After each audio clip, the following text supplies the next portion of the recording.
Welcome back to the channel again guys. सभी दाजों को प्रणाम और छोटे भाइयों को राम राम। हाल ही में एबीपी न्यूज़ पे जो गडकरी जी का इंटरव्यू आया उसमें बहुत सारे सीधे सवाल पूछे गए और जनता के सवाल पूछे गए। माहौल इतना गर्मा गया कि कहीं कहीं पर तो गडकरी जी डिफेमेशन का केस दागने की धमकी भी देते हुए सुनाई देते हैं।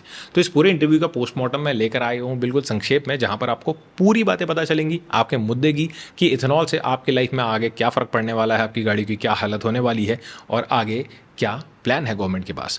तो शुरुआत में तो खाली इंट्रोडक्शन वगैरह चलता है। 4 मिनट 20 सेकंड से असली सवाल शुरू होते हैं। पहला सवाल गडकरी जी से 4 मिनट 20 सेकंड में पूछा गया कि क्या इथेनॉल की वजह से गाड़ियों का माइलेज कम हो रहा है। तो गडकरी जी अपनी गाड़ी का एग्जाम्पल देते हुए समझाते कि भाई देखो ऐसा है, जब गाड़ी सिटी में चलती है तो ब्रेक लगाती है, जैसे जैसे ब्रेक लगते हैं तो उससे इलेक्ट्रिसिटी जनरेट होती है और सिटी के अंदर गाड़ी 60% चलती है, इलेक्ट्रिसिटी पे 40% चलती है पेट्रोल के ऊपर। तो इथेनॉल और पेट्रोल के माइलेज में ज़्यादा फर्क नहीं पड़ता है। लेकिन जब गाड़ी हाईवे पे जाती है तो जो एथेनॉल है उसका कैलोरीफिक वैल्यू या फिर कंबशन रेट जो है पेट्रोल से कम होता है, इसकी वजह से माइलेज में फ़र्क पड़ जाता है।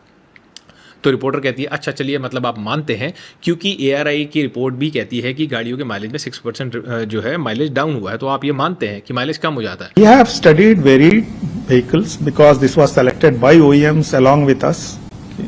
Are they to be 10-year-old? Are they to be somewhere 8-year-old? Somewhere 3 to 4 years old? So these vehicles, when tested, had given a range of around 2 to 6% drop in fuel consumption. वो कहते हैं नहीं, आप technicality नहीं समझ रहे, क्योंकि ethanol का कैलोरीफिक रेट कम है, वैल्यू कम है पेट्रोल से, इसलिए हाईवे पे माइलेज में फ़र्क पड़ जाता है, फ़र्क पड़ जाता है, फ़र्क पड़ जाता है। भाई क्या मतलब क्या है इसका? वो बस यही इसी बात पढ़ रहे हैं कि फ़र्क पड़ जाता है। दिस इज कॉल्ड ईगो, गले से नीचे ना उतरना, कि वो मानने को तैयार नहीं है कि भाई फ़र्क पड़ जाता है, मतलब कम हो जाता है बेसिकली। दूसरी बात, जिस गाड़ी का वो एग्जांपल दे रहे हैं भाई वो है flex fuel. He is using the word बार बार फ्लेक्स फ्यूल। फ्लेक्स फ्यूल का मतलब ये है कि आपकी गाड़ी इथेनॉल और पेट्रोल दोनों पे चल सकती है, 100% इथेनॉल और पेट्रोल। इंडिया के अंदर एक भी ऐसी गाड़ी नहीं है, इकलौती ये फ्लेक्स फ्यूल कार है जो गडकरी जी खुद यूज़ करते हैं, जो कि कमर्शियल लेवल पे चल रही है, वो सिर्फ उन्हीं के पास है। तो ये बड़ी अच्छी बात है कि गडकरी जी की एक्सपेक्टेशन फाइनेंशियली देश से ये है कि ऑलमोस्ट हर इंसान जो है वो हाइब्रिड कार चला रहा है और फ्लेक्स फ्यूल गाड़ियाँ अभी आई नहीं है, तो इसलिए माइलेज में फ़र्क पड़ रहा है, ज़्यादा कुछ हो नहीं रहा है। समझ में आ रही है आपको बात? तो यहाँ पर मेन सवाल गोल कर दिया गया।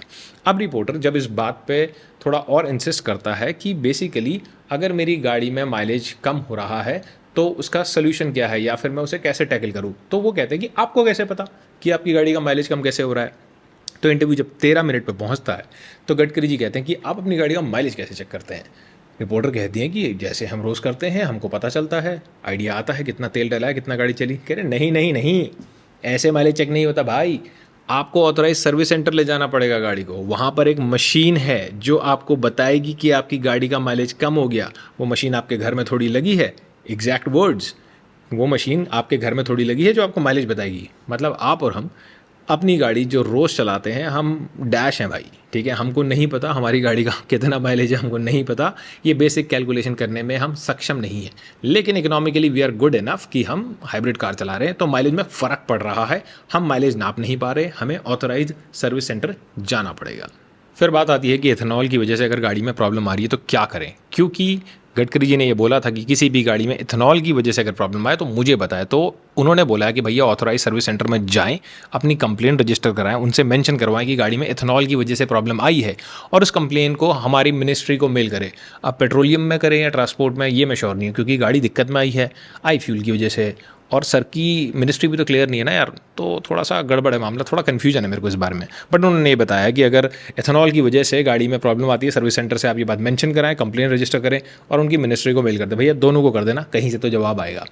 अब यहाँ पर एक बहुत बड़ा लूप होल क्रिएट हो चुका है और एक झोल भी है जो पता चला, जिसको मैं थोड़ा सा एलैबोरेट करने के लिए थोड़ा सा एक्स्ट्रा टाइम लूँगा आपसे। अब यहाँ पर एक सिचुएशन ये भी है कि जो फ्यूल पंप्स अभी तक का आटे में नमक जितना मिलावट कर रहे थे ऑयल में ना, इथेनॉल के आने की वजह से वो नमक जो है बहुत ज़्यादा बढ़ चुका है और गाड़ी में वो अब एडल्ट्रेटेड फ्यूल की तरह से काम कर रहा है। तो ये बहुत ज़्यादा प्रॉब्लम्स आ रही है। जिस तरीके से गडकरी जी ने बोला है कि भाई अगर गाड़ी वारंटी में है और इथेनॉल की वजह से प्रॉब्लम आई है तो कंपनी को सही करके देना ही पड़ेगा। This is an undue pressure on companies अब होगा क्या कि वो इथेनॉल वाली प्रॉब्लम को भी एडल्ट्रेटेड फ्यूल बता देंगे और उसका बर्डन आ जाएगा आपके ऊपर। ना वो इंश्योरेंस में कवर होगा, ना उसे कंपनी केटर करेगी, सरकार के पास जाना ही नहीं चाहेगा ऑथराइज सर्विस सेंटर। तो ये एक बहुत बड़ा खतरा आने वाला है, जहां पर मोस्ट लाइकली आपको ये बोला जाएगा इनके इंटरव्यू के बाद कि भैया ये एडल्ट्रेटेड फ्यूल की वजह से हुआ, इथेनॉल की वजह से कोई प्रॉब्लम नहीं है। भले ही अगर गाड़ी E10 E15 के लिए कंपैटिबल हो, आप उसमें E20 फ्यूल डलवा रहे हैं या डाल रहे हैं, तो वो कैसे काम करेगी मुझे ये बात समझ में नहीं आती। गाड़ी के मैनुअल में क्लियरली ये बात मेंशन है।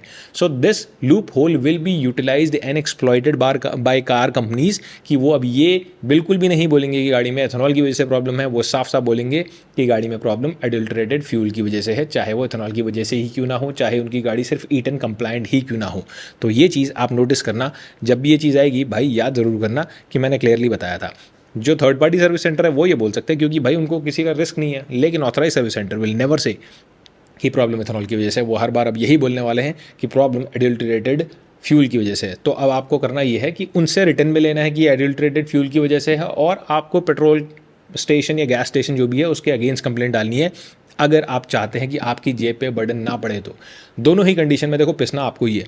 क्या करें भाई, चुना है हमने तो ये तो हमारी जिम्मेदारी है ना, लेकिन अपने हक के लिए लड़ना भी ज़रूरी है।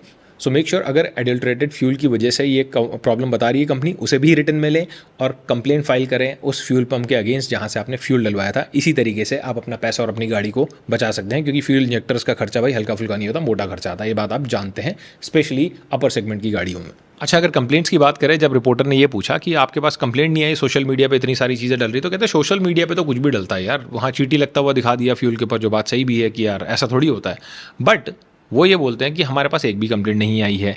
ऑन द कॉन्ट्रेरी वो ये भी बोलते हैं कि अभी तक का 53 लोगों ने वीडियोज़ डाली हैं एथेनॉल के बारे में, अगेंस्ट में कंप्लेंट डाली है, और हमारी उन पे नज़र है, मेरे पास सबके नाम हैं। तो भाई जब आपके पास सबके नाम हैं, जब आप उन लोगों की कंप्लेंट्स देख रहे हो, तो क्या आप उन लोगों को अप्रोच करके उन्हें वेरीफाई करके या फिर उनको सही गाइडेंस नहीं दे सकते? बस आप नज़र रखियो कि भैया कम मौका मिले और हम आपके ऊपर जो है डिफॉर्मेशन का केस डाल दें। क्या बोलती है पब्लिक? बढ़िया प्लान बना के बैठे हैं सर, है ना? तो इस तरीके से जो है मॉनिटरिंग हो रही है, आप चिंता मत करो। फिर रिपोर्टर बोलता है चलिए जी, मान लिया पेट्रोलियम मिनिस्ट्री आपकी नहीं है, अब आपके पास है ट्रांसपोर्ट मिनिस्ट्री, तो हम बात करते हैं रोड्स की। 15वें मिनट पे इंटरव्यू में रोड के गड्ढों के ऊपर जब सवाल पूछा जाता है, तो गडकरी जी बोलते हैं कि देखो जो मशीन्स यूज़ करी जाती है ना, कई बार उनमें लैक ऑफ टाइमिंग की वजह से सर्विस और मेंटेनेंस की कमी रह जाती है, तो क्वालिटी इशू रह जाता है सड़कों पे, मतलब वेल मेंटेन नहीं हो पाती मशीनें ना, काम कर रही हैं तो कौन देखेगा भाई, चलते रहो काम करने, तो मेंटेनेंस की क्या जरूरत है? वो टैक्स पेयर का पैसा आया, नहीं खरीद लेंगे, या फिर ठेकेदार को नया टेंडर दे दिया जाएगा, व्हाट्सोएवर। मेंटेनेंस पे ध्यान नहीं दिया जाता। जैसे आप ध्यान देते हो कि भैया इतने टाइम बाद आपको ब्रेक पैड चेंज कराने हैं, लेकिन जब एक मशीन हाईवे पे सड़क बना रही है तब वो ध्यान नहीं देती। यार हो जाती है छोटी मोटी गलतियां, उसमें क्या हो गया? उसमें भी वो कहते हैं कि दिल्ली देहरादून एक्सप्रेसवे पे सिर्फ एक ही गड्ढा था, वहां पर किसानों ने अपनी ज़मीन नहीं दी, जिसकी वजह से वहां पर ड्रेनेज सिस्टम नहीं बन पाया और लीक हो गया और ब्ला ब्ला ब्ला ब्ला ब्ला, पता नहीं क्या गया। भाई बहुत सारे वीडियोस आए हैं जहां पर हाईवे जो है साइड से दरक रहा है, साफ साफ पता चल रहा है कि ये इस बरसात को नहीं झेल पाएगा, इसमें प्रॉब्लम्स आएगी, और एग्जैक्टली वही हुआ। आई गेस वो वीडियोस जो है मिनिस्ट्री को मेल नहीं करी गई, जैसे ये कंप्लेंट वाली वीडियोस भेजनी थी ना, तो शायद उस पर एक्शन हो जाता। वैसे वो 53 लोगों का रिकॉर्ड है गडकरी जी के पास, इन वीडियोस का नहीं है शायद, जो ये हाईवे की फ़ोटोज़ डाल रहे हैं ना, हो सकता है यार, डिपेंड सिचुएशन में क्या क्या सीन है ना। 21 मिनट 22 सेकंड पे उनसे पूछा जाता है, उनके बेटे निखिल गडकरी की कंपनी सियान एग्रो का जो वैल्यूआइजेशन ग्रोथ हुआ है 4500%, उस पर गडकरी थोड़ा टेम्पर लूज़ कर जाते हैं और बोलते हैं कि भैया मैं डिफेमेशन का केस डाल सकता हूँ आपके ऊपर अगर आप ये बातें करोगे तो। वो क्लियरली कहते हैं कि कंपनी पर 1600 करोड़ का कर्ज है और टोटल टर्नओवर में इथेनॉल का हिस्सा सिर्फ 10% से भी कम है, फिर भी पता नहीं क्यों वैल्यूआइजेशन आसमान छू रहा है। पर गडकरी जी ने ये जो बात बोली है ना भैया, उसे आंख बंद करके मान लो, कोई सवाल मत पूछना, वरना डिफेमेशन का केस आ जाएगा। किसी भी कंपनी का वैल्यूआइजेशन या तो उसके आने वाले डिसीजंस के ऊपर डिपेंड करता है, उसकी स्ट्रैटेजी के ऊपर डिपेंड करता है। वो एक शुगर कंपनी है, इथेनॉल मार्केट में आने वाला है, वैल्यूआइजेशन शूट कर गया, बाकी बातें आप समझ लो इनसाइडर ट्रेडिंग या इन्फॉर्मेशन का इस्तेमाल हुआ कि नहीं, इतना समझदार इंसान है ही यार। हाँ वो बात और है कि हमको अपनी गाड़ी का माइलेज निकालना नहीं आता। अब एंड में जब गडकरी जी से इंटरव्यू में ये पूछा जाता है कि सर अगर गाड़ी आउट ऑफ वारंटी, लेट से 2019 की खरीदी गाड़ी है और उसमें इथेनॉल या फ्यूल बेंडिंग की वजह से प्रॉब्लम आ रही, तो उसका क्या? तो गडकरी जी फिर वही कहते हैं कि भैया कंपनी से सर्टिफिकेट लो, हमको ईमेल करो। यार एक बात बताओ, गाड़ी आउट ऑफ वारंटी है, तुम इनकम्पैटिबल फ्यूल उसमें डाल रहे हो, तो क्या ऐसा नहीं है कि कंपनी उस बर्डन को आपके ऊपर डालेगी? आपको लगता है कि क्या सरकार इस बर्डन को अपने ऊपर लेगी? दिल्ली गवर्नमेंट ने 10 साल पुरानी गाड़ियों को एक टाइम पे बैन कर दिया गया था और उसके बाद उस डिसीजन को वापस भी ले लिया। उस बीच जितनी गाड़ियाँ स्क्रैप करी गई उन लोगों को आज तक का कोई कॉम्पनसेशन नहीं मिला है भाई। तो आपकी गाड़ियाँ जो आउट ऑफ वारंटी हैं वो आप ही के सिर है, इस बात को आप क्लियरली समझ लो, ये बर्डन आपके ही ऊपर आने वाला है।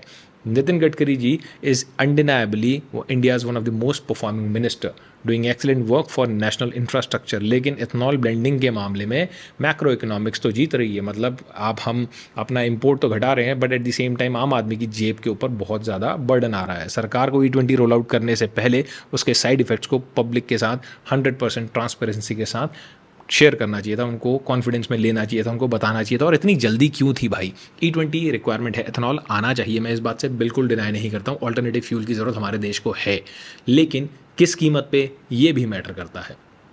आपका क्या कहना है इस बारे में? अपनी विचार कमेंट सेक्शन में ज़रूर बताना। और एक बहुत ही इंपॉर्टेंट मुद्दा चल रहा है हमारे देश में जो मुझे लगता है इस इथेनॉल से भी ज़्यादा इंपॉर्टेंट है, उस पर जल्द ही बात करेंगे क्योंकि वक्त निकलता जा रहा है। वो है हमारे सोनम वांगचुक जी। जल्दी मिलते हैं अगले वीडियो में।